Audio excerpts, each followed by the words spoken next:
नमो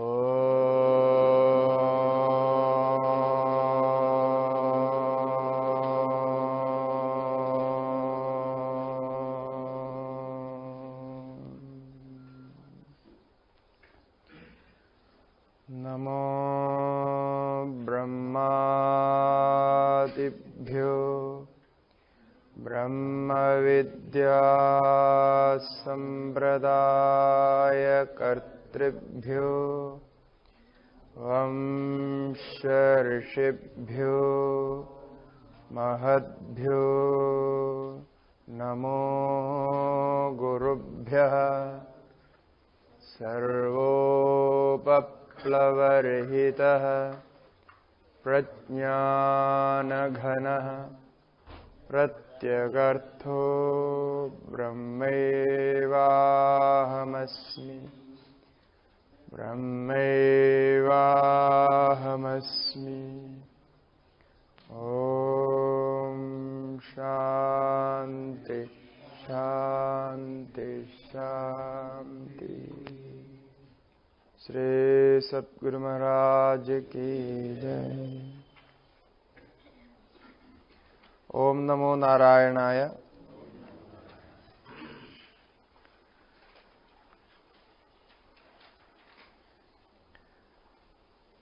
परमात्मा के स्वरूप निराकार निर्गुण होता हुआ भी सभी के आकार के रूप में भी वही स्थित है। जो नारायण आकार के रूप में है, तत्व रूप में भी वही नारायण है। तो नारायणम परम ब्रह्म तत्वम नारायण परः। जो परब्रह्म नाम से प्रसिद्ध है शास्त्रों में, जो सर्वव्यापक है ऐसा जानते हैं, वो भी नारायण ही है। और तत्व रूप से, उसका स्वरूप रूप से वो भी नारायण है। तो तत्व कहने से यहां जिस प्रक्रिया से हम विचार कर रहे हैं, किसी भी वस्तु का तत्व स्वरूपतः आत्मा ही होता है। किसी भी वस्तु का वास्तविक स्वरूप जब आप खोजेंगे तो परमात्मा ही उसका स्वरूप होगा, क्योंकि इस जगत का परम कारण वही परमात्मा है। उसको किसी भी शब्द से कहा जाता है, कभी ब्रह्म शब्द से, कभी परमात्मा शब्द से, कभी नारायण शब्द से, कभी शिव शब्द से, ऐसा अलग अलग शब्दों से कहा जाता है। इसलिए कहा नारायणम परम ब्रह्म तत्वम नारायण परः। दोनों नारायण ही है। तो उस नारायण को इस प्रकार ध्यान करें। तो जब ध्यान करेंगे, अभी वो ध्यान की प्रक्रिया की ओर ले जाना चाहते हैं। अभी तक के जो श्लोक है, इन श्लोकों में परमात्मा का विराट रूप का दर्शन कराया और वही परमात्मा सब में व्याप्त है, ये दिखाया। अब उस सर्वव्यापक परमात्मा का ध्यान कैसे करें, इसके ओर हमको हमारा ध्यान ले जाना है। तो परमात्मा का ध्यान करते समय हम जानते हैं, कोई भी ध्यान होगा उसमें एक ध्याता होंगे, एक ध्येय होगा और ध्यान की क्रिया होगी, जिसको त्रिपुटी नाम से कहते हैं। त्रिपुटी का अर्थ होता है करने वाला, क्रिया और करने का विषय, अथवा करने का जिस विषय को आप ध्यान करते हैं उसको कहते हैं ध्येय, वो विषय हो गया, और ध्यान करने वाला, इन दोनों का संबंध। इस प्रकार त्रिपुटी हो जाएगी। कहते हैं कि जब आप इस प्रकार भगवान को ध्यान करेंगे तो ध्याता रूप से आप उस भगवान से अलग नहीं रहना, अलग नहीं होना चाहिए। वेद में, उपनिषदों में कहा है, जो देवता को अलग मान करके मैं उसका उपासक हूं, मैं देवता से अलग हूं, ऐसा करके उपासना करता है, वो मंदबुद्धि है, कि उसका द्वैत भाव है, देवता और मैं अलग हूं। अन्योसौ अन्योहमस्मीति यो वेद, ऐसा कहा है। इसको अविद्या सूत्र नाम से भी शास्त्रकारों ने कहा, अन्य करके उपासना करते। तो किसी भी विषय से विषयी अलग होता है, यह हम जानते हैं। जानने वाला जानने योग्य विषय से अलग होता है। जो सामने की वस्तु को जानता है, वो वस्तु अलग होती है, जानने वाला अलग होता है। इसी प्रकार जब हम नारायण भगवान का ध्यान करेंगे, वो ध्यान का विषय नारायण भगवान हो जाएगा और हम उस नारायण भगवान से अलग रहेंगे। तो बोला ऐसा नहीं सोचना है, ऐसा सोचने से ये ध्यान नहीं होगा, परमात्मा का ध्यान नहीं होगा। अब भेदभाव कर दिया। तो हम जानते हैं, एक प्रसिद्ध श्लोक है गीता में, ब्रह्मार्पणम ब्रह्महवि ब्रह्माग्नौ ब्रह्मणाहुदम ब्रह्मैव तेन गंतव्यम ब्रह्म कर्म समाधिना। ये श्लोक में इतने महत्व है कि जितना आपका ज्ञान है, जितना आप विषयों को समझते हैं, सारे त्रिपुटियों को एक ही श्लोक में भगवान ने नष्ट कर दिया। वो त्रिपुटी अभी नहीं रहनी चाहिए। ब्रह्मार्पणम, जो अर्पण है, क्रिया है, वो भी ब्रह्म ही है। और ब्रह्मैव तेन गंतव्यम, उसका जो प्राप्य है वो भी ब्रह्म ही है। और जो अर्पण करने वाला है वो भी ब्रह्म ही है। जिससे अर्पण किया जाता है वो श्रु आदि, वो भी ब्रह्म ही है। और जिस अग्नि में अर्पण किया जाता है वो भी ब्रह्म ही है। तो क्या हुआ? तो ब्रह्म के द्वारा ब्रह्म में अर्पण कर रहा है, ऐसा हो गया। तो इसी प्रकार ये त्रिपुटी का जो भेद है, इसको हटाने के लिए आगे कहते हैं, यद्यपि यहां ध्यान की प्रक्रिया बताएंगे, तो भी आप ध्यान में त्रिपुटी की सत्यता को लेके नहीं जाना। त्रिपुटी नहीं है वहां, तीन अलग अलग, ऐसा समझना नहीं। इसलिए कहा नारायण परोध्याता ध्यानम नारायण परः। जो परम ध्याता है वो भी नारायण ही है। परम शब्द क्यों प्रयोग किया? परोध्याता। बोला कि बहुत सारे ध्याता है, हम सब हर एक व्यक्ति ध्यान करते हैं, है ना, सब ध्याता है। तो हर एक को लेंगे तो वेष्टि रूप से ध्याता है। क्या शब्द है? वेष्टि है, व्यक्ति। एक एक व्यक्ति को कहते हैं, व्यक्ति कहो वेष्टि कहो एक ही होता है। तो व्यक्ति को लेने पर एक एक छोटा छोटा ध्याता हो गया, किंतु सारे ध्याताओं को मिलाएंगे तो वो परम ध्याता एक होगा, है ना। ध्यातृत्व को लेकर के समान बुद्धि करेंगे तो ध्यातृत्व रूप से ध्याता एक होता है। वो ध्याता कौन है? वो परमात्मा ही। ऐसा नहीं तो पर शब्द प्रयोग नहीं करते। पर शब्द का अर्थ जितने भी ध्याता है सारे ध्याताओं को आप मिला दो तो उसका ध्यातृत्व ले लो, तो ध्यातृत्व रूप से ध्याता एक होने पर वो परमात्मा ही ध्याता होता है। इसलिए परोध्याता, एक अर्थ यह है। दूसरा अर्थ यह है कि पूरे प्रपंच को, जो कुछ सृष्टि में है, सबका ध्यान करने वाला एक ही है, ऐसा भी अर्थ लिया जा सकता। तो वो परम ध्याता हो गया। इसी प्रकार नारायण ध्यानम नारायण परः, परम ध्यान भी नारायण ही है। ये यथा माम प्रपद्यन्ते ताम तदैव भजाम्यहम्, ऐसा भगवान ने कहा। यम यम वाविस्मरण भावम, ये भी कहा।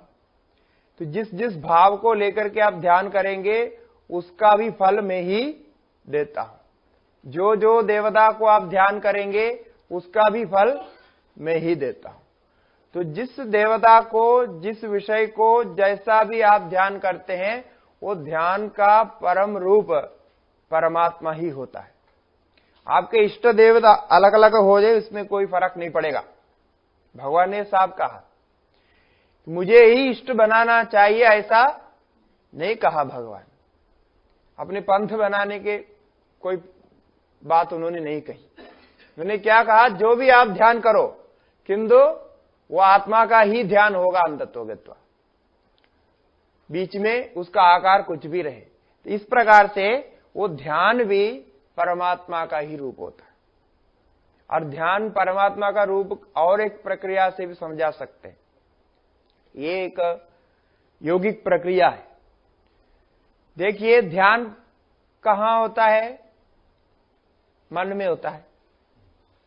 मन की एक क्रिया है ध्यान। मन व्यावहारिक कार्य करता है, इसी प्रकार मन ध्यान भी कर सकता है। जो मन ध्यान नहीं कर सकता, एकाग्र नहीं हो सकता, वो व्यवहार भी नहीं कर सकता। कैसे कि आप जो भगवान के सामने बैठ करके जप करके जो ध्यान करते हैं, उसी को ध्यान शब्द से कहते हैं। किंतु कोई भोजन बनाता है तो भोजन बनाने के लिए भी ध्यान चाहिए, एकाग्रता चाहिए।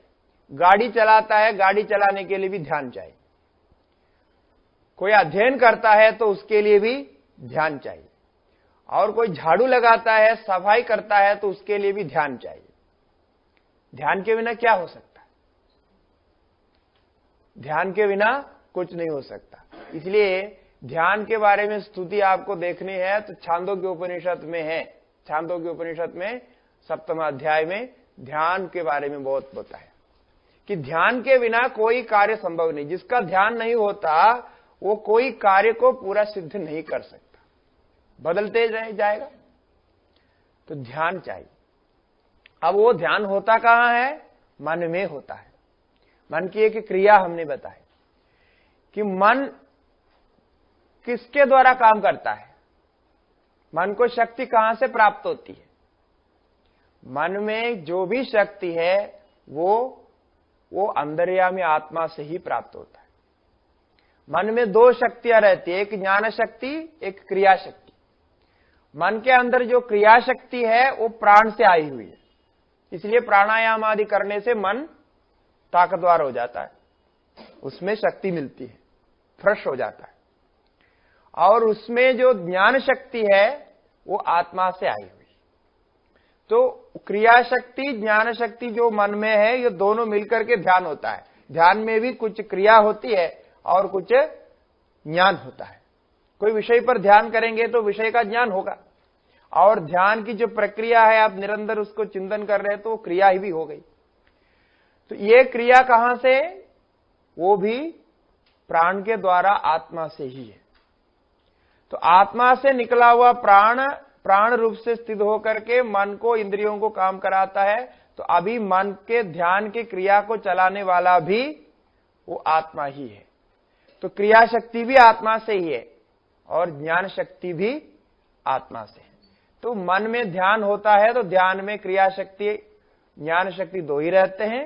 ये दोनों आत्मा से होने से इस प्रकार भी ध्यान क्रिया आत्मा ही हो गया, आत्मा से भिन्न नहीं है। वो होता मन में है, किंतु उसका स्वरूप देखेंगे, वो शक्ति क्या चीज है देखेंगे, आत्मा ही होता। कोई भी अब उसका विषय देखिए, ध्यान का कोई विषय होगा, वो विषय भी कोई नारायण भगवान, कोई रूप होगा, तो वो रूप भी वास्तव में आत्मा ही है, परमात्मा से भिन्न नहीं है, अंदर आत्मा ही है। तो वो जो अंतर्यामी आत्मा शरीर में रहते हुए क्रिया शक्ति के द्वारा प्राण को चलाते हुए ज्ञान शक्ति, क्रिया शक्ति दोनों मिला करके मन में ध्यान करता है। तो इस प्रकार से योग प्रक्रिया से भी ध्यान परमात्मा का ही स्वरूप हो जाता है, ध्यादा भी परमात्मा का स्वरूप हो जाता है। तो इस प्रकार उसको अलग अलग करके विचार करना है। शब्द बहुत सरल बोला है यहां, किंतु इसको समझने के लिए आपको स्वयं ध्यान करके देखना पड़ेगा इस प्रकार से। तो ध्यानम नारायण परहा। अब कहते हैं कितने तक गिनते जाए, जैसा विभूति योग में बहुत सारे विभूतियों को गिनने के बाद भगवान ने क्या कहा, यद्यद् विभूति मत सत्वम श्रीमदूर्जितमेव वा तत्तदेवावगच्छस्त्वं मम तेजोंस संभवम् अथवा बहुनेदेन किम्यादेन तवार्चना। बहुत ज्यादा हम गिना करके पूरा पुस्तक बड़ा करने से कोई फायदा नहीं। अब यही समझो, जो जो विभूति दिखाई पड़ते हैं वो मेरा अंश है, मेरा अंश उसमें ज्यादा स्पष्ट हो गया है। जैसे कल हम दृष्टांत दिए थे, पत्थर का, मणि का दृष्टांत दिए थे, इसी प्रकार ज्यादा स्पष्ट हो गया। सात्विक अंश जिसमें ज्यादा आ गया उसमें भगवान के चैतन्य प्रकाश ज्यादा आता है, और कुछ नहीं है। जितने भी ये दुनिया में भेद दिख रहा है ना, उसका रहस्य इसमें है। ये जड़ और चेतन को लेकर के भेद है, और चेतनों में भी जो परस्पर भेद है, कोई कम बुद्धिमान, कोई ज्यादा बुद्धिमान, कोई अपने कार्य के लिए ही जानते हैं, ऐसे प्राणी अपने जीवन चलाना ही जानते हैं और कुछ नहीं जानते। तो इस प्रकार से जितने प्रकार के ज्ञान का भेद भी दिखता है वो सब मन उपाधि के कारण दिखता है। कोई शांत है तो वो भी उसके मन उपाधि के कारण शांत है, कोई क्रोधी है तो उसके मन उपाधि के कारण क्रोधी है, तो कोई रागी है तो वो मन उपाधि के कारण होता है। आत्मा में कोई भेद नहीं। तो इस प्रकार जितने भेद है वो भेदों को सारे इस ढंग से आप समझ सकते हैं। उपाधि का भेद से अलग अलग होता है, तो उपाधि का भेद से अलग होना ही है। तो ये भगवान ने संक्षेप में कहा, वैसा ही यहां भी कह रहे हैं, यच्च किंचित जगत सर्वम दृश्यते श्रूयते पिवा। जो कुछ, यच्च किंचित, जो कुछ भी इस जगत में है, सब, सर्वम क्या, दृश्यते जो दिखाई पड़ता है, श्रूयते जो सुनाई पड़ता है। दृश्यते से इहलोक सुखों को, इहलोक विषयों को ले लिया। दिखाई पड़ता है तो प्रत्यक्ष दिखाई पड़ता है इस लोक में जो कुछ दिखाई पड़ता है, और श्रूयते से परलोक विषयों को ले लिया। तो इस लोक में, परलोक में जो कुछ भी विषय है वो सारे उस परमात्मा का ही रूप है। ऐसा करके ये परमात्मा के जो व्यापकता का वर्णन आरंभ किया था सहस्र शीर्षम देवम विश्वाक्षम विश्वशंभुवम से, वो यहां समाप्त करने जा रहे हैं। अच्छा, एक और पंक्ति इसमें आगे लिख रहे हैं ध्यान के लिए। अभी उसके बाद ध्यान की प्रक्रिया शुरू करेंगे। ये परमात्मा जो सर्वव्यापक है उसको आप कौन सी जगह पे ध्यान करेंगे? उसको तो प्राप्त करना है, उसके साथ हमारा एक संबंध बनाना है। अभी प्राप्त तो सब जगह प्राप्त है, किंतु संबंध नहीं बना पा रहे। अभी ये लकड़ी में जो परमात्मा का रूप है उसको हम प्राप्त नहीं कर पा रहे, और बाहर विषयों में परमात्मा का रूप है वो हम प्राप्त नहीं कर पा रहे, क्योंकि उसके साथ हमारा संबंध दूसरे प्रकार से बना हुआ। इसको परमात्मा मान के पूजा करे बोले तो बड़ा कठिन हो जाता है, किंतु अभी बताएंगे आपके अंदर ही उसको पहले ध्यान करो। आपके अंदर ध्यान करने का एक रहस्य है, हम बताएंगे आगे।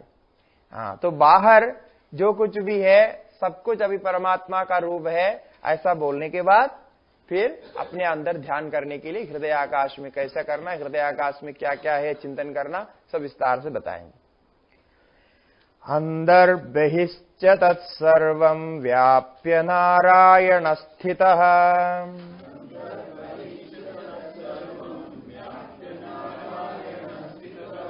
अनन्दमव्ययं कविगुं समुद्रेन्दं विश्वशंभुवम्।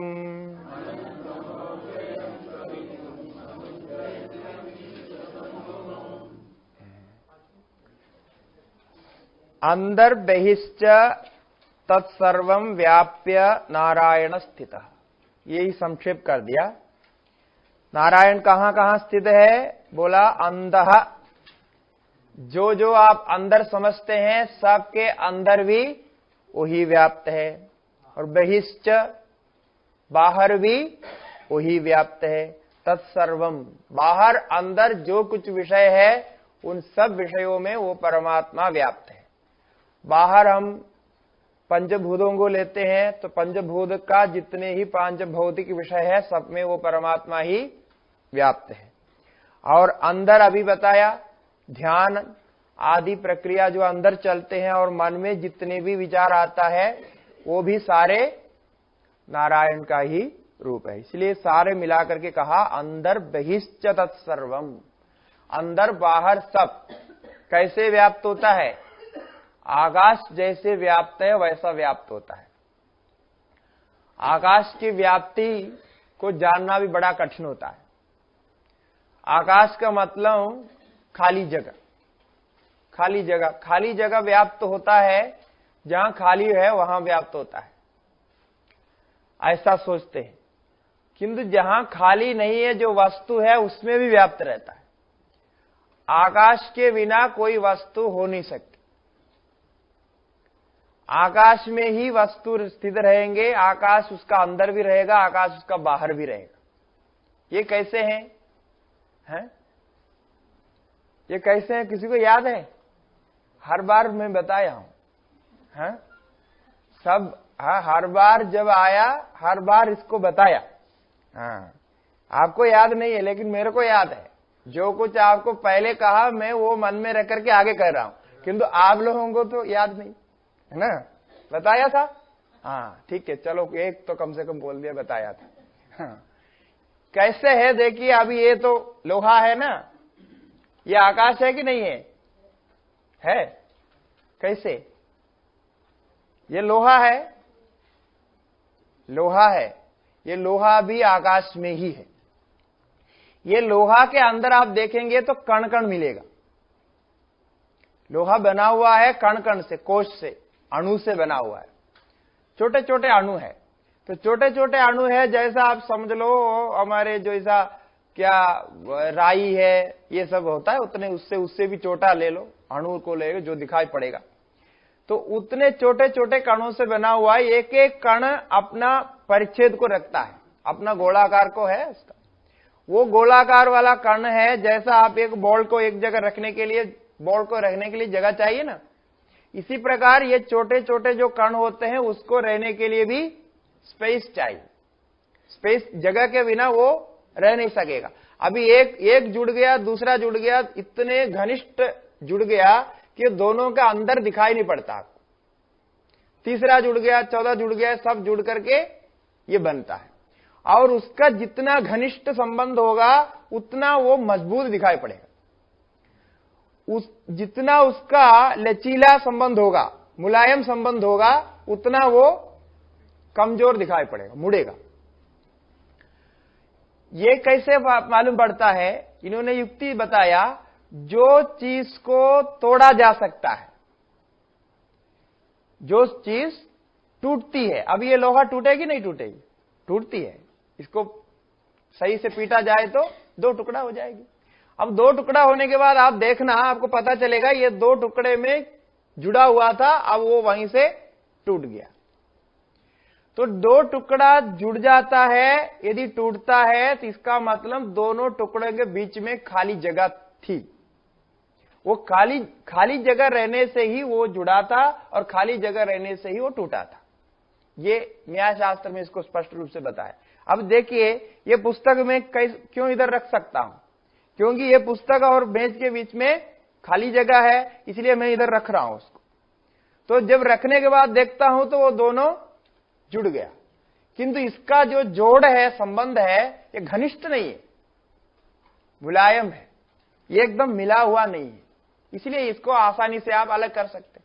किंतु आपने गोंद लगा दिया, यहां ग्लू लगा करके बहुत बढ़िया से उसको चिपका दिया, तो उसका संबंध फिर घनिष्ठ हो जाता है। अब वो गोंद लगा कहां है? ये पुस्तक और टेबल के बीच में लगा है, खाली जगह है ना उसको। तो कोई भी चीज को रहने के लिए खाली जगह चाहिए, खाली जगह के बिना नहीं रह सकता। अभी हम तो इतना तो विज्ञान से जानते हैं कि ये सारे परमाणु से बना हुआ है, और परमाणु का तो अपना परिमाण भी है, उसकी मात्रा है, कितने बड़ा होता है, क्या उसका स्पेस होता है। और 3 परमाणु, 5 परमाणु और 10 परमाणु, 100 परमाणु, करोड़ों परमाणु मिलने से कैसे होता है मालूम है। तो जब एक एक परमाणु का अपना स्पेस है, अपने परिमाण है, तो अनेक परमाणु का परिमाण जुड़ करके बड़ा परिमाण बनता है। तो ये जोड़ने के समय में बीच में खाली है, वो आकाश के बिना नहीं हो सकता। ये तो परमाणु में बोला, अभी परमाणु के अंदर भी है वो, परमाणु के अंदर भी वो आकाश है। इस प्रकार आकाश व्याप्त है। अभी ये जो कुछ भी है ये आकाश में ही स्थित है। आकाश होने से वो बन सकता है, आकाश होने से वो जुड़ सकता है, आकाश होने से ही वो उसका विभाग हो सकता है। तो संयोग विभाग आदि सारे कार्य आकाश के साथ होता है। तो आकाश बाहर जैसा है वैसा अंदर भी, इसलिए अंदर बाहर दोनों आकाश। इसको चिंतन करके समझना भी बड़ा मुश्किल होता है ना। अभी आपके शरीर देखिए, आपके शरीर में भी ऐसा ही, आपके बाल देखिए, छोटा कितना पतला होता है, वो बाल भी कण कण से बने हैं, इसलिए बाल टूट जाता है। बाल टूटते हैं ना, कमजोर हो जाता है, टूट जाता है, इसका मतलब कण कण होता है। और किसी किसी का बाल फट जाता है, हाँ, फटना समझते हैं ना, हाँ, वो बारीक बारीक हो जाता है, हाँ, उसके लिए भी दवाई देते हैं। तो इसका मतलब बाल भी अनेक कणों से बना हुआ, अनेक चीज से बना हुआ है। तो उसका मतलब उसके अंदर भी आकाश है। क्यों, जहां जुड़ा हुआ है, जहां संयोग होता है, जहां विभाग होता है, वहां आकाश जरूर है, किंतु वो सब घनिष्ठ संबंध के कारण दिखाई नहीं देता। इस प्रकार से आपके शरीर के अंदर भी और शरीर के बाहर भी आकाश व्याप्त है। शरीर के अंदर तो खाली जगह है, हम जानते हैं, क्योंकि बहुत सारे अवयव अंदर रखा हुआ है, खाली जगह के बिना नहीं हो सकता है ना, सभी एक खाली जगह है। और बाहर के चमड़ा निकालेंगे तो क्या दिखाई पड़ेगा, खोखला दिखाई पड़ेगा, पूरा छेद ही छेद है और कुछ नहीं। ये चमड़े के कारण वो छेद दिखाई नहीं पड़ रहे, थोड़ा चमड़ा हटा देंगे तो फिर देखने लायक नहीं रहता है, दूसरा ही व्यक्ति हो जाएंगे आप। हाँ, आजकल तो वो बदलने का वो सब है ना, सिनेमा में दिखाते हैं, वो एक लगा देता है, वो पता नहीं चलता है, वो आदमी दूसरा बन जाता है। केवल चमड़े में बदला उन्होंने, बाकी कुछ नहीं बदला, चमड़ा जैसा एक बना करके चिपका दिया तो दूसरा दिखाई पड़ता है। तो ये है, तो ये सब अंदर बाहर जैसा आकाश व्याप्त है, उसी प्रकार आत्मा को अंदर बाहर व्याप्त करने में कोई मुश्किल नहीं, क्योंकि वो व्याप्त वैसे ही है। विचार करने पर समझ में आता है, नहीं करने पर समझ में नहीं आता। तो आकाश करके ऊपर दिखा हुआ तो वो भी तो आकाश है, किंतु वो ही आकाश नहीं है, वो आकाश का एक रूप है, बाकी सब इधर है। तो इसी प्रकार वो आकाश के दृष्टि से इसको समझना है। अंदर बहिश्च सर्वम व्याप्य नारायण स्थित। अब वो कण कण में व्याप्त है, उसके बिना कुछ और नहीं हो सकता।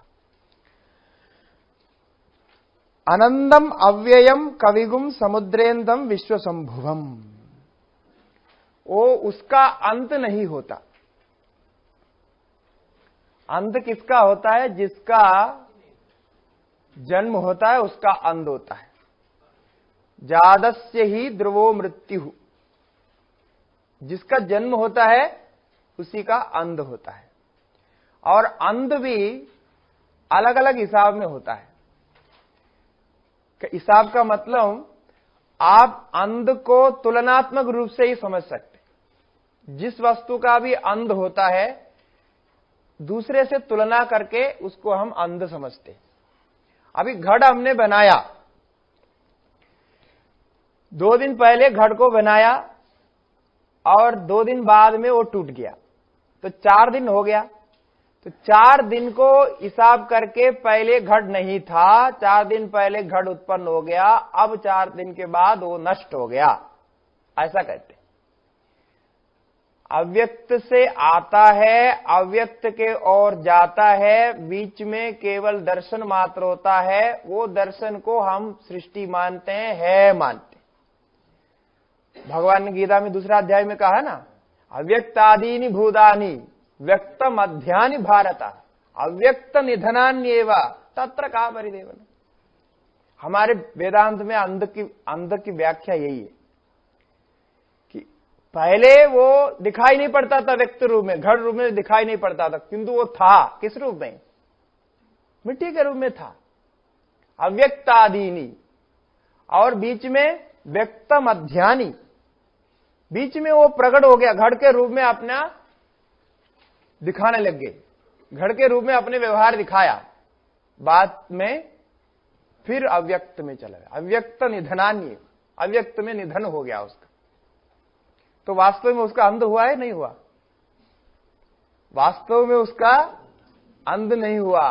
और वास्तव में किसी का भी अंध हम नहीं मानते। किसी भी चीज का अंध हम वास्तव में वेदांत में नहीं मानते। आदर्शन को ही अंध कहते हैं। अब वो मिट्टी घड़ रूप में नहीं दिखाई पड़ने पर हम कहते हैं उसको, उसका अंध हो गया। तो भगवान भाष्यकार ने ना सदो विद्यते भावो ना भावो विद्यते सदा, इस श्लोक की व्याख्या में इस चीज को स्पष्ट रूप से कहा कि वास्तव में किसी के अंध होता नहीं, क्योंकि हम सत कार्यवाती हैं। हमारे यहां सबका कारण सत है, सदात्मा है, और सदात्मा का अंध होता नहीं। अब रूप का परिवर्तन करते रहते, रूप का परिवर्तन करके दूसरे को दूसरा दिखाते हैं और उसको हम अंध बोलते, और बीच का जो टाइम के तुलना करके हम बोलते इतने साल पहले था, अब वो नहीं है, यही अंध है। इसलिए स्वरूपदा सब आनंद ही है। स्वरूप किसी का भी अंध नहीं होता, और स्वरूपदा किसी की सृष्टि भी नहीं होती, इसलिए, क्योंकि सृष्टि होने से अंध होगा ना, सृष्टि भी वास्तव में नहीं होती, क्योंकि वो दर्शन रूप को धारण किया। इसलिए तो भगवान ने कहा व्यक्तम अध्यानी, किसी कारण से वो व्यक्त हो गया, प्रकट हो गया, और बाद में वो फिर बदले और बदलता रहता है। जैसा हमारा शरीर उत्पन्न हो गया, कल इसके बारे में कहा था, उत्पन्न हो गया तो उसमें प्रतिबिंबित चैतन्य आ गया। मन तैयार हो गया तो मन में प्रतिबिंबित चैतन्य आ गया। तो शरीर तैयार होने से पहले शरीर क्या था? पंचभूत में था, माता पिता के शरीर में धातुओं के रूप में था, और उसके पीछे जाएंगे तो वो पंचभूतात्मक शरीर है। तो वो पंचभूतात्मक ही पहले था, और बीच में माता पिता के द्वारा वो विशेष रूप को धारण किया, वो पंचभूत अंश, और बाद में फिर पंचभूतात्मक रूप से वो स्थूल शरीर नष्ट होता है। तो व्यक्तम अध्यानी, बीच में व्यक्त होता है, उसको हम सृष्टि बोलते हैं, किंतु वो स्वरूपदा आनंद होता है। इसलिए सद आत्मा के रूप में किसी का भी चिंतन करते हैं तो वो आनंद ही होता है। ये भी एक बहुत बढ़िया तरीका है। आज तो ये आकाश की बात बताई और ये अंध आनंद की बात बताई, ये दोनों भी आत्मा का स्वरूप गुण है। सर्वव्यापक आत्मा कैसे रहता है, इसको इस प्रकार समझना है, और आनंद आत्मा कैसे होता है। खाली आनंद बोलने से आप इतना ही समझेंगे इसका नाश नहीं होता, ये मरेगा नहीं। इसलिए लोग जो है दवाई खा करके बहुत साल जीने के प्रयास करते हैं। इसके लिए अभी बहुत लोग लगे हुए हैं। शरीर को ज्यादा से ज्यादा कब तक रखा जाएगा, कब तक रखेंगे, ज्यादा से ज्यादा रख सकते हैं, दवाई लेकर के कुछ करके वो तो तरीका निकाल सकते हैं, उसका प्रयोग आगे बढ़ते रह जाएगा। किंतु अंध होना ही है। यदि अंध नहीं होंगे तो बहुत परेशान हो जाएंगे, हैं? हाँ, बहुत परेशान हो जाए। अभी जापान जैसे देशों में लोगों की मृत्यु के दर कम है, हैं? बुढ़े लोग मरते नहीं। तो 100 साल 110 साल तक चल रहा है। पहले उन्होंने 100 साल बीतने वालों को एक अवार्ड दिया करते थे जापान में। अब वो कहते हैं कि अवार्ड तो इतना देना पड़ता है कि उन्होंने वो बंद करने के लिए सोचा कि ये अभी 100 साल वाले बहुत हो गए, अब क्या कर सकते। पहले तो 1-2 होते थे, उनको अवार्ड दे करके उनको सम्मान करते थे, 100 साल पूरा हो गया तो वो दवाई लेते हैं या उसके लिए तो करते हैं। अब वो परेशान कैसे हैं कि अब जवान जब आता है, अब वो चिंतन करने लग गया, अब ये बुढ़े खाने खाएंगे, अब वो है जगह घर में रहेंगे, अब वो घर में इनको जगह देना पड़ेगा, और हॉस्पिटल जाएंगे वहां जगह देना पड़ेगा, और ट्रेन में बैठेंगे तो वहां जगह देना पड़ेगा। देखिए कितनी परेशानी है। अब वो मैं ऐसे मजाक नहीं कह रहा हूं, सच्चाई है। वो लोग इसका हिसाब करके अभी परेशान हो रहे हैं कि 20 साल के बाद हमारी क्या हालत हो जाएगी, हमारे जवान को सोने के लिए जगह नहीं मिले। अब मर्यादा है तो बुढ़े घर में है तो बुढ़े को बाहर करके तो जवान तो सो नहीं सकते ना, ये परेशानी हो जाएगी। वैसा अंध होना परिणाम के स्वरूप में उसको बदल जाना चाहिए। जहां बदलना है वहां बदलना है। अब बदले नहीं तो आपकी गलती है। अब जवान में जो जो काम करते थे वृद्ध होने के बाद भी वो ही काम करेंगे, ऐसा सोचना ठीक नहीं है। तो दांत गिर जाता है तो वो खाना जितना दांत के बिना होता है उतना खाना चाहिए। हाँ, वो नहीं सही होता है, उससे शरीर में ताकत आती है। हमारे स्वामी जी आज चैतन्य महाराज कहा करते थे कि दांत गिरने का मतलब आपको एक मैसेज मिल रहा है भगवान से कि अभी ऐसे ऐसे खाना छोड़ दो तो तुम्हारा ठीक रहेगा तबीयत। अब वो हम तो नया दांत बना करके फिर से चबाना शुरू कर देते, तो वो मुश्किल हो जाता है। इसीलिए ये सब व्यवस्था भगवान ने ठीक बना के रखी है। आप देखिए दांत कौन गिरा रहा है, आप तो नहीं गिरा रहे, भगवान ने दांत दिया और समय आ गया तो भगवान ने दांत गिरा दिया। अब दोनों काम भगवान ने किया, इतना तो उनको मान्यता देने चाहिए, कल भगवान ने दिया। अब आप पूछेंगे ये दांत बनाने वाले भी तो भगवान का दिया हुआ, बात सही है, किंतु ये आपने अपनी रास्ता निकाली। भगवान जो शरीर अपने आप जो कुछ परिणाम करता है उसका अपना कुछ हिसाब होता है, वो हिसाब से वो करते हैं, क्योंकि हम नहीं कर रहे हो। हम जो कुछ उसको पालन करने के लिए करते हैं वही हमें करना होता है, किंतु स्वाभाविक रूप से वो जो होता है उसको हमें स्वीकार करना चाहिए। स्वीकार करने से कुछ फायदा होता है। अब पहले जो जमाने में जितने वृद्ध लोग थे उनके दांत गिरने के बाद भी कितने साल वो जीवन चलाते थे। 100 साल जीने वाला 100 साल ही जीते, वो खाते हैं उतना ही, जो खा सकते हैं वही खाते हैं, उनको हजम हो जाता है। अब दांत लगाने के बाद जो खाएंगे ना वो हजम नहीं होता, अब वो क्योंकि उतने उसके अंदर वो परिणाम हो चुका है, तब नहीं कर सकता। तो इसीलिए ये सब परिवर्तन किसके लिए कर रहे हैं, जवान बनने के लिए। और बाकी तो छोड़ दीजिए, हमको तो ये सबसे बुरा लगता है कि बाल काला करते, ये हम सभी को बोलते हैं, आप कृपा करके वो मत कीजिए। वो ऐसे ऐसी दवाई या ऐसे ऐसी चीज उसमें लगा देते हैं, आप सफेद हो गया तो सफेद में दिखने में बहुत सुंदर है, किंतु वो समझता क्या है अभी हमारी जवानी बनाई रहे। अब क्या कर सकते हैं, फिर वो दवाई लगाता है, और दवाई लगाने पर इतना खराब होता है कि आधा सफेद दिखेगा आधा काला दिखेगा, ऊपर से कैसे कैसे दिखता है, फिर भी उनको आनंद आता है। तो ये सब अपने को आनंद बना के रखने की चेष्टा है। अब वो आनंद बना के रखने की चेष्टा आप कितना भी करो वो उसके परिणाम स्वरूप हो जाता है। इसलिए इसको इतना समझना है कि व्यक्त मध्यानि, बीच में आपको जो काम के लिए जो कुछ देना था वो दे दिया भगवान ने, पूरा कर दिया। अब वो छोड़ना है वो छोड़ दीजिए, वो उसके साथ जाना है, जाकर के वो जाएगा, किंतु आप जाएगा कहीं नहीं, आपकी मृत्यु होने वाली नहीं, आप हमेशा ही बने हैं, हमेशा ही रहने वाले। ये अनंत शब्द का अर्थ इस प्रकार चिंतन करने से बहुत अच्छा लगेगा। और अव्ययम, इसका दूसरा ही अर्थ है अव्यय, जिसके कोई क्षति नहीं होती, कोई हानि नहीं होती, कोई परिणाम नहीं होता, एक रूप में रहता है। जैसे मृत्तिका के रूप में ही रहते हुए घड़ रूप में बनता है, सब कुछ बन जाता है। सोना सोना ही रहता हुआ आभूषण आदि बनता है, वो व्यय नहीं होता, उसका कोई कम ज्यादा नहीं होता। और कवि गुम, वो कवि है, कवि का मतलब होता है क्रांतदर्शी, सबको जानने वाला, आगे पीछे का सबको जानने वाले को कवि कहते। हमारे यहां कविता लिखने वाले को कवि कहते। कविता लिखने वाले को पहले जमाने में क्या होते थे, बहुत पढ़े लिखे पंडित होते थे, पंडित लोग ही कविता लिखा करते थे। इसीलिए कवि शब्द का प्रयोग हो गया वहां, कि वो सर्वज्ञ है, पंडित है, बहुत कुछ जानता है। और दूसरा कवि शब्द का अर्थ है कि वो भविष्य को जानने वाला, भविष्य को जानने वाले को भी कवि कहते। और जो हम जान नहीं सकते, देख नहीं सकते, उसको जानता है कवि। लोग क्या क्या लिख देते हैं हम सोच नहीं सकते, वही वस्तु को आप एक प्रकार से देखते हैं तो सामान्य आपको सामान्य वस्तु दिखाई पड़ेगी, किंतु एक कवि उसको देखेगा तो उसको बहुत कुछ दिखाई पड़ता है ना, अलग अलग चीजें दिखाई पड़ती है।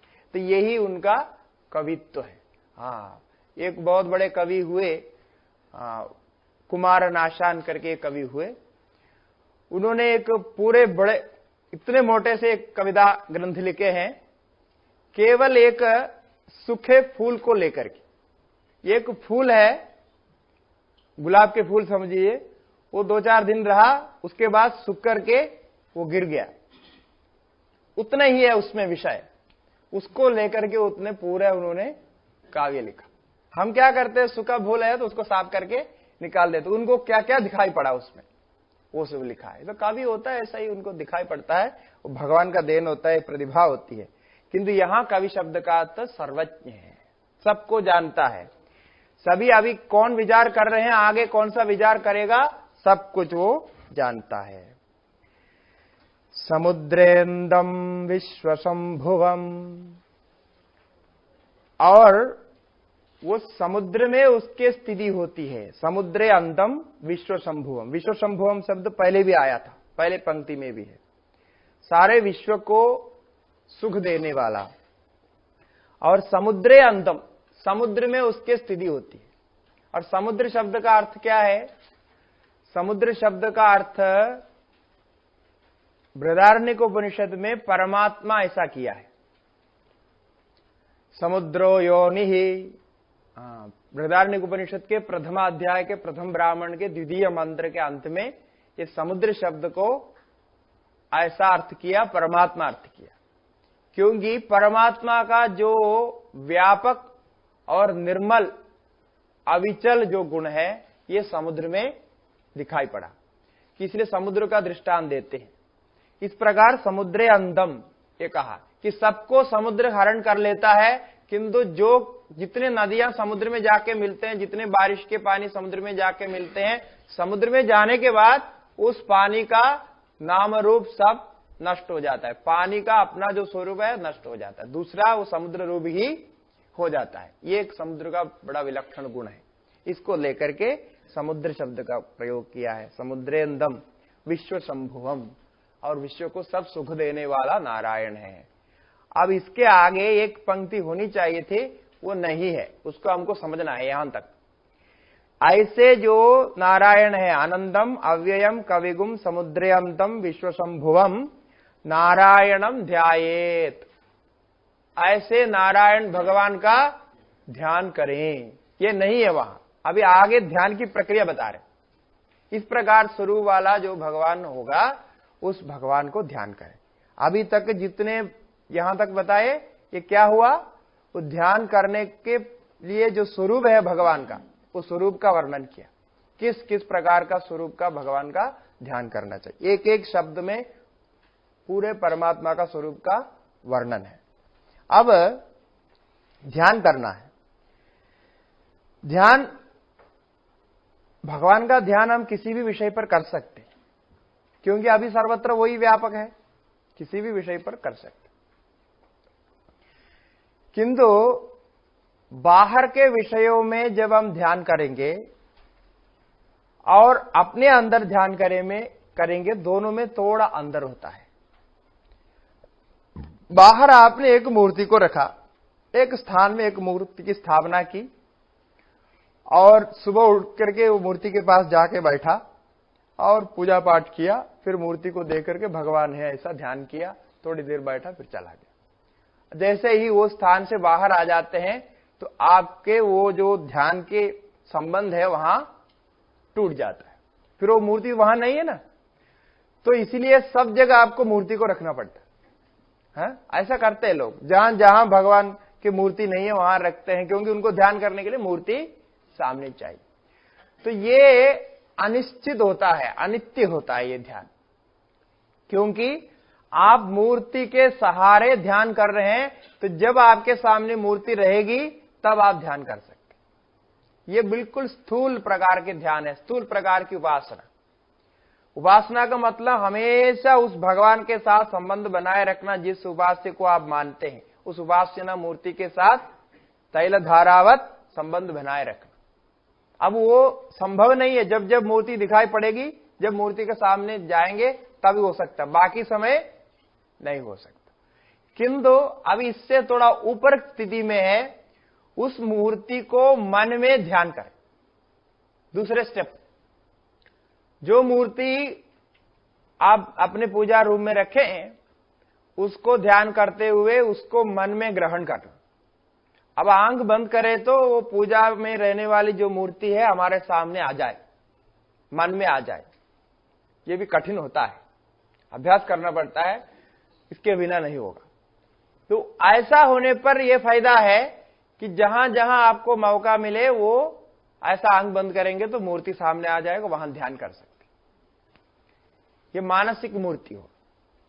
तो पहले जो है स्थूल है वो तो अत्यंत अनित्य है, और ये जो मानसिक मूर्ति है, मन में आपने मूर्ति का धारण कर लिया, तो ये कंपैरेटिवली अपेक्षित रूप से ये और स्थिर होता है और ज्यादा समय कर सकते। किंतु ये मानसिक मूर्ति में एक कमी ये है कि मन जब विक्षिप्त नहीं रहता तभी ये संभव हो सके। जब आपको टेंशन नहीं है, क्रोध नहीं है, काम नहीं है, ऐसे सब शांत अवस्था में है, थोड़ा आप शांत हो सकते हैं, उस समय में ये आंख बंद करने से आ जाएगा। जब क्रोध आता है थोड़ा आंख बंद करके देखना है, हाँ चक्कर आएगा, हाँ वाकई मूर्ति कोई दिखाई नहीं पड़ेगा, मूर्ति को रखना चाहे तो भी नहीं आ सके, है ना, कहां चला जाता है पता नहीं। और काम आता है तो भी ऐसे ही है, क्रोध आता है तो भी ऐसे ही है, किसी पर द्वेष आ गया तो भी आप मूर्ति को ध्यान करेंगे, द्वेष चले जाएगा, सोचेगा मूर्ति नहीं आएगी। क्योंकि मन जिसमें आवेश को प्राप्त करता है वो मन दूसरे को वहां ला नहीं सकता है। किंतु यदि अभ्यास ज्यादा करेंगे तो कहीं कहीं आना संभव भी है। मैं ये नहीं बोल रहा बिल्कुल नहीं आएगा, ऐसा नहीं। जो ज्यादा अभ्यास करते हैं, तीव्रता से अभ्यास करते हैं, उसके अंदर ये मूर्ति आ सकती है। यदि वो मूर्ति आएगी तो क्रोध जाएगा, जरूर निश्चित है, क्रोध नहीं रह सकेगा, क्योंकि मूर्ति आते ही वो भाव मन में आ जाएगा।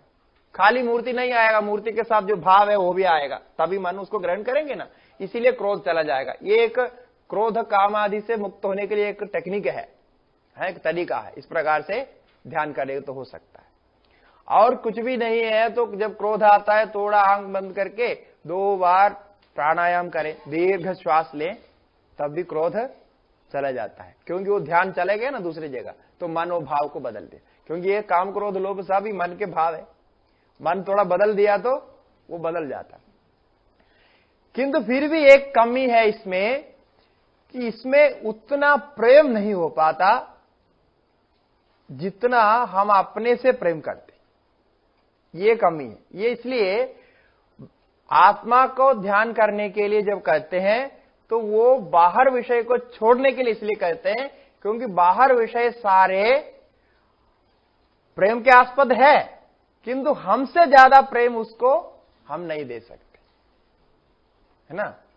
तो ये जितने भगवान के मूर्तियां हैं, जितने भगवान को प्रेम करते, परम प्रेमास्पद रूप भक्ति का व्याख्या हमारे नारद भक्ति सूत्र में नारद जी ने किया है, परम प्रेमास्पद होना चाहिए। किंतु परम प्रेम कहां होता है, जब आप अपने आप खोज करेंगे तो पता चलेगा हम सबसे ज्यादा अपने को ही प्रेम करते हैं, दूसरे को नहीं। इसीलिए बृहदारण्यक उपनिषद में जब याज्ञवल्क्य मैत्रेयी संवाद है वहां इसको बताया कि जो पुत्रात् प्रेयः वित्तात् प्रेयः प्रेयः सर्वस्मात्, ये पुत्र मित्र भार्या वित्त सभी से आप सबसे ज्यादा प्रेम अपने को ही करते हैं। ये आप अपने विचार करने से मालूम होता है। और ये सब आप फिर क्यों चाहते हैं कि अपने ही आनंद के लिए चाहते हैं, अपना आनंद उससे होता है ये चाहते हैं। आप किसी को कुछ दान करते हैं तो आप सोचते हैं मैं उनको मदद कर रहा हूं, किंतु असलियत क्या है, वो दान करने से आपको तृप्ति होती, आपके अंदर की जो धार्मिकता है वो शांत हो जाता है और अपने को तृप्ति होती। जिसमें आपको तृप्ति नहीं होती उसको आप करते नहीं।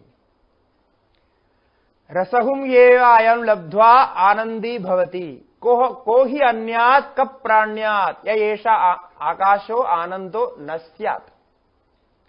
कि ये जो प्राणन क्रिया आप कर रहे हैं ना, को ही एवं प्राण्यात् कहा, मतलब कोई प्राणन क्रिया श्वास उच्छ्वास ले रहा है, श्वास और उच्छ्वास में आप ये ध्यान नहीं देते कि मैं क्यों ले रहा हूं, किंतु उपनिषद कह रहे हैं कि अंदर कोई आनंद वस्तु बैठी हुई है जिससे आपको निरंतर आनंद हो रहा है, उसको प्राप्त करने के लिए, निरंतर उसको पाने के लिए ही आप श्वास और उच्छ्वास ले रहे हैं। और श्वासोच्छ्वास भी उस आत्मा के लिए ले रहे हैं, अपने लिए ले रहे हैं, नहीं तो नहीं लेता। ये तकलीफ कौन उठाता है? श्वास लेना कितना मुश्किल होता है, तो श्वासोच्छ्वास भी उसी के लिए हो रहा है। इसलिए बोला येषा आकाशो यदि आनंदो न स्यात्, यदि ये अंदर के जो आत्मा रूप आकाश है, अंदर के जो स्थान है, ये आनंद रूप नहीं होता तो आप श्वासोच्छ्वास भी करना छोड़ देते।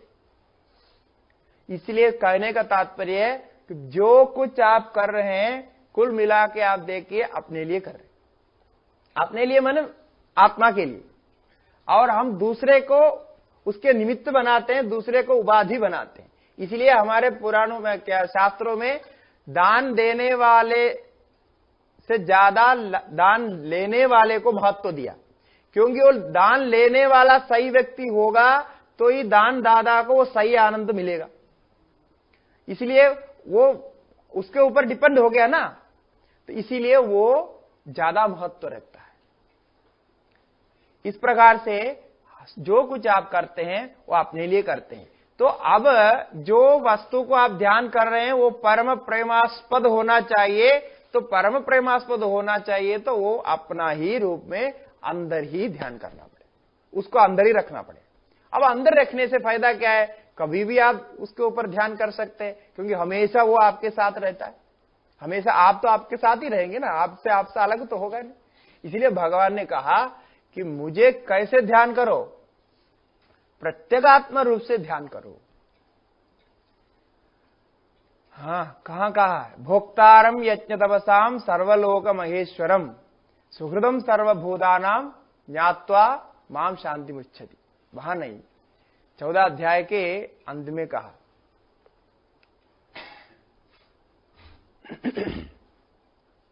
अहम आत्मा गुडाकेशा, ये भी नहीं है।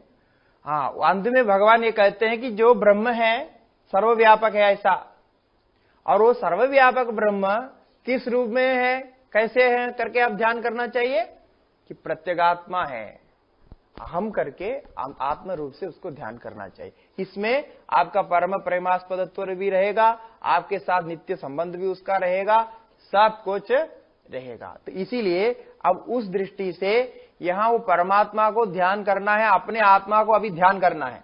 अब अपने आत्मा को ध्यान करे तो पूरा शरीर आ गया ना। परमात्मा को किस रूप में अभी ध्यान करना है, प्रत्यगात्म रूप से ध्यान करना है। तो प्रत्यगात्म रूप से ध्यान करे तो कौन से स्थान में कहां ध्यान करे, सिर में करना चाहिए कि पैर में करना चाहिए कि हाथ में करना चाहिए कि कौन सी जगह पे करना है, सब जगह हमारे लिए तो महत्वपूर्ण है।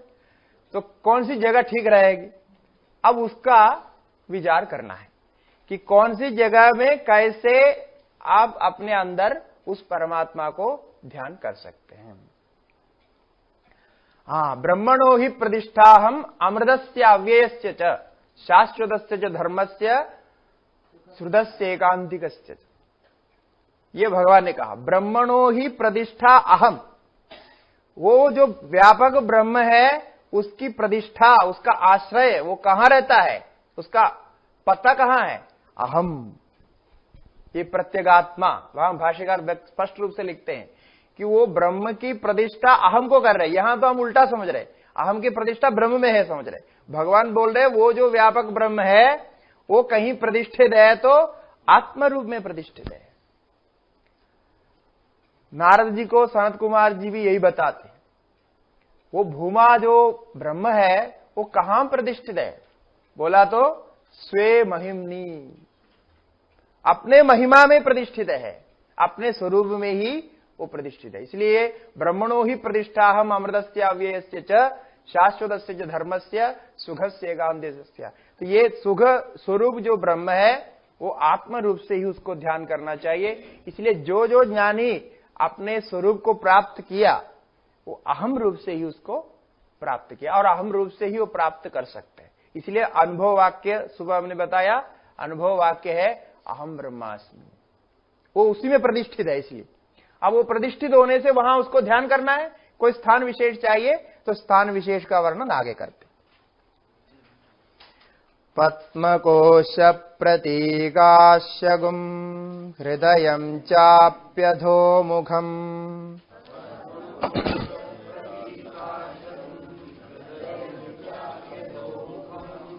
अधो निष्ट्यावितस्यान्ते नाभ्यामुपरि तिष्ठति।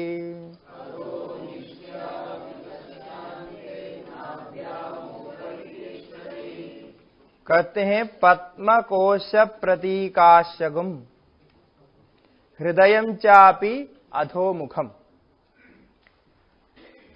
एक हृदय स्थान है। हृदय अयमिति हृदयम, हृदय की परिभाषा भी उपनिषदों में ऐसे दिया है। वो हृदय में ने इस स्थान में वो रहता है, इसलिए उसको हृदयम बोले। और छांदोग्य उपनिषद में तो हृ या अक्षर को भी अलग अलग करके उसका अर्थ बता दिया। क्यों? उस हृदय स्थान में वो आत्मा प्राप्त होती है, इसलिए हृदय स्थान को हृदय कहा जाता है। मतलब क्या हुआ? हृदय का मतलब आत्मा का दूसरा नाम हो गया। हृदय माने आत्मा। ये मेरा हृदय है, बहुत प्रेम होने से लोग बोलते हैं ना, ये मेरा हृदय है। It is like my heart. My heart बोले तो बहुत बड़ा प्रेम का द्योतक होता है। हार्ट ब्रेकिंग बोलते हैं ना, हार्ट ब्रेकिंग, बहुत दुख होता है तो हार्ट ब्रेकिंग होता है। मतलब आत्मा में इतना वो छू गया, बहुत दुख हो गया, तो वो आत्मा को नष्ट किया हुआ जैसा, मतलब वो भ्रमित हो गया, बहुत विचलित हो गया, तो हार्ट ब्रेकिंग होता है। तो हार्ट और हृदय का अर्थ आत्मा का पर्याय ऐसा शास्त्र में माना है। तो कहते हैं एक तो हृदय है। अब वो हृदय एक अवयव भी है। हमारे आंतरिक अवयवों में एक मुख्य अवयव है हृदय। सब लोग जानते हैं हृदय रोग होता है इत्यादि, उससे बहुत जानते। तो वो हृदय आत्मा का स्थान है, ये बताना चाहते हैं। अब वो हृदय कहाँ है? ये जो एक तो मांसपिंड रूप हृदय है, और ये मांसपिंड रूप हृदय के पास में ही इस हृदय का ध्यान करना है जहां आत्मा रहते हैं। इसलिए बोलते हैं उसका आकार है पद्मकोश प्रतीकाशम। ये कमल का फूल है। ये ध्यान 3-4 श्लोक में आएगा। पूरा वो कैसे बता रहे हैं, पूरा आपको क्रम से ध्यान रखना पड़ेगा, फिर बाद में हम मिला करके बोलेंगे, क्योंकि बीच बीच में इधर उधर भी जाता है, तो बहुत ध्यान से सुनना है क्या बता रहे हैं, कैसे ध्यान करना है। पद्मकोश, पद्मकोश प्रतीकाशम का अर्थ है पद्मकोश के समान चमकने वाला, यानी एक कमल के फूल जैसा है, जो खिले नहीं है, अभी बंद है, ऐसा जो अमुकुलित जो कमल है, ऐसा कमल। हृदयम, वो क्या है? वो हृदय है। और वो कैसा रहता है वो कमल? अधोमुखम, उसका जो ऊपर के भाग है वो ऐसा उल्टा है। तो कमल को उल्टा रखने से कैसे रहेगा? वैसा है। तो ऐसा रहता है, ऐसा है। ये अधोमुखम का अर्थ 2 प्रकार से किया है। ये जो हृदय की बात अभी इधर कर रहे हैं, ये ध्यान के लिए हृदय है। अभी हमारा जो हृदय है उसका थोड़ा आकार में अंदर है, लगभग कमल के आकार वो भी आता है, जैसा हाथ के मुट्ठी बांधे हुए जैसे लगभग उसका आकार है, तो कमल के आकार के साथ मिलता जुलता है। यहां ध्यान के लिए बता रहे, इसलिए कमल को लाया, क्योंकि कमल में एक शांतता और आनंद का भाव है। कमल शांत और आनंद का प्रतीक माना है हमने, इसलिए कमल को यहां लाया गया। तो शांत और आनंद का भाव उसी कमल को ध्यान करने से होता है। अब वो कमल कैसा है? उल्टा है। अब कहते हैं उल्टा क्यों है? वो ऊपर की तरफ होना चाहिए, तो उल्टा क्यों है? बोला जो अज्ञानी है उसका जो आध्यात्मिक हृदय कमल उल्टा होता है, और जो ज्ञानी है उसका आध्यात्मिक जो कमल है वो ऊपर की तरफ होता है। अब वो ऊपर के तरफ खिलने वाले हैं, और संसारी के लिए वो नीचे के तरफ खिलता है, क्योंकि वो जो वृक्ष के ऊर्ध्वमूलम अधशाखम बोलते हैं ना, तो वृक्ष भी ऐसे उल्टा ही है? वैसा वो संसार के जब यदि बताते हैं तो नीचे के तरफ बताते हैं।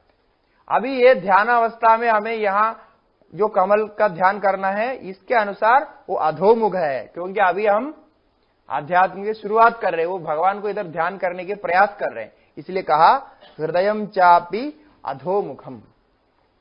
ठीक है।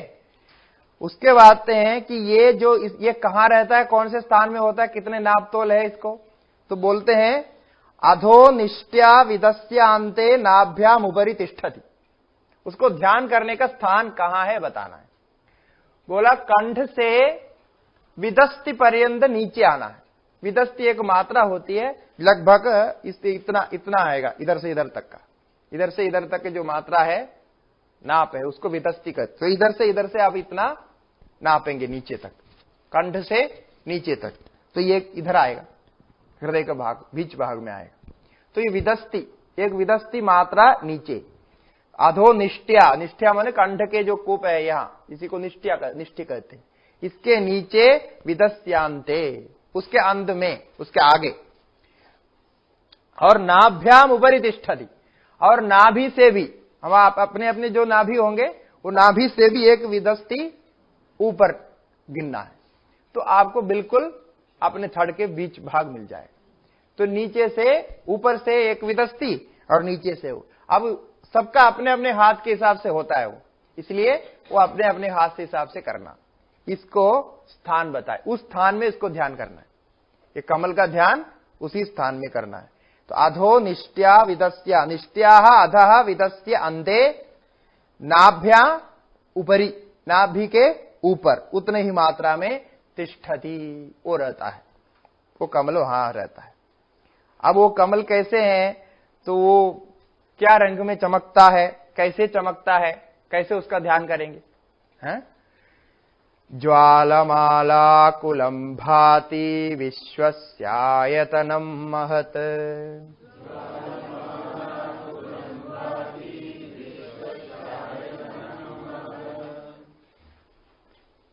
ज्वालमालाकुलम, ज्वाला यानी प्रकाश किरण, प्रकाश किरण को ज्वाला कहते हैं। जैसे अग्नि ज्वाला कहते हैं, तो अग्नि के जो किरण है चारों तरफ जो फैलता है उसको कहते हैं ज्वाला। ज्वालमाला कुलम, ज्वालमाला किरणों के, अनेक किरणों का एक पुंज, तो प्रकाश किरणों का एक पुंज जैसा उसका आकार है, बहुत प्रकाशित हो रहा है, चमक रहा है, ऐसा ध्यान करना है। तो ज्वालमाला कुलम भाति, भाति मन प्रकाशित होता है, विश्वस्य आयतनम महत, और वो कैसा है, कितना बड़ा है, बोला सारे विश्व का वो आश्रय है, इतना बड़ा है। कमल कितना बड़ा होता है, सारे विश्व को अंदर ले सकते हैं, किंतु ये कमल ऐसा है तो कमल है, किंतु वो सर्वव्यापक, क्योंकि सारे परमात्मा को उसके अंदर रखना है, अभी ध्यान करना है ना ऐसा, इसलिए बोला विश्वस्य आयतनम महत, बहुत बड़ा है वो, और विश्व का वो आयतन है। इसी प्रकार यही ध्यान की प्रक्रिया छांदोग्य उपनिषद में भी है, 8वां अध्याय में शुरू में ही है। दहरो या अंतर आकाश तस्मिन यदंतः, तो दहरा आकाश के बारे में है वहां। दहरा आकाश भी एक हृदय आकाश ही है, हृदय के अंदर जो जगह है।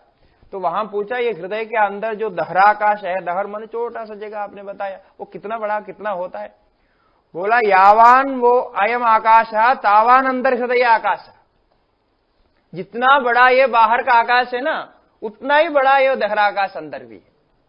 ये भावना करनी है तो उतना बड़ा नहीं है, किंतु वही आकाश अंदर भी है, ऐसे आप हृदय में भावना करना। तो ये भावना करने पर आपके जो बुद्धि में जो भाव आएगा वो व्यापक तत्व की भावना आ जाएगी, व्यापक तत्व का चिंतन आप कर सकते। तो यहां छोटे स्थान में आप व्यापक को चिंतन कर रहे हैं, वो व्यापक को चिंतन करने से आपके बुद्धि में एक विशेष शांतता आनंद की प्राप्ति होती है, और बुद्धि उस व्यापक तत्व को समझने के लिए तैयार हो जाएगी। इतना फायदा इसमें होता है, और तुरंत समाधि लगेगी। यदि कभी भी आप व्यापक तत्वों के बारे में विचार करते हैं ना, समाधि जरूर लगती है। अभी हमने आकाश के बारे में बताया, आकाश सर्वत्र व्याप्त है, थोड़ा ध्यान करके देखना आकाश सर्वत्र व्याप्त कैसा है। जैसा आप ध्यान करना शुरू करते हैं, सर्वत्र आकाश व्यापक है करके शुरू करते हैं, वैसे ही आपके विचार नष्ट होकर के आप ध्यान लगाएंगे। कि योग में तो एक प्रक्रिया है इस आकाश के स्वरूप को ध्यान करने की। तो इसीलिए यहां भी वही कह रहे हैं कि ये जो अंदर नाभि के ऊपर और कंठ के नीचे स्थान में ये कमल के ध्यान करते समय उसके अंदर जो जगह है वो विश्वस्य आयतनम महत्, वो समस्त विश्व को धारण करने योग्य व्यापक तत्व है, ऐसा ध्यान करना। और उसका रंग क्या होना चाहिए ये बताया, एक ज्वाला पुंज, प्रकाश पुंज के समान उसका रंग का ध्यान करना चाहिए। तो ध्यान के लिए आपको एक रूप चाहिए, वो रूप दे दिया प्रकाश। और ध्यान करते समय आपको एक भाव चाहिए, वो भाव यहां बता दिया व्यापक भाव। ये दो चीज यहां मिलता है, तो रूप भी हो गया, भाव भी हो गया। तो ध्यान के लिए ये दो ही चीज चाहिए, कुछ ना कुछ रूप होना चाहिए, कुछ उसमें भाव होना चाहिए। तो व्यापक प्रकाश को अपने हृदय में स्थित रहता हुआ ध्यान करें। और इसका आगे भी कुछ वर्णन इस हृदय के बारे में ही करेंगे। फिर उसके बाद उसको, ये जो व्यापक तत्व को आपने चिंतन किया, अब आपको आज चिंतन करके देखना कैसे लगता है? तब जो है वेद मंत्र ऋषियों का अपने आप मालूम है, ये चिंतन करना शुरू करेगा तो इसको थोड़ी परेशानी आएगी, ये अभ्यास नहीं है। तो फिर उसको धीरे धीरे बदल करके एक बिंदु पर लाएंगे।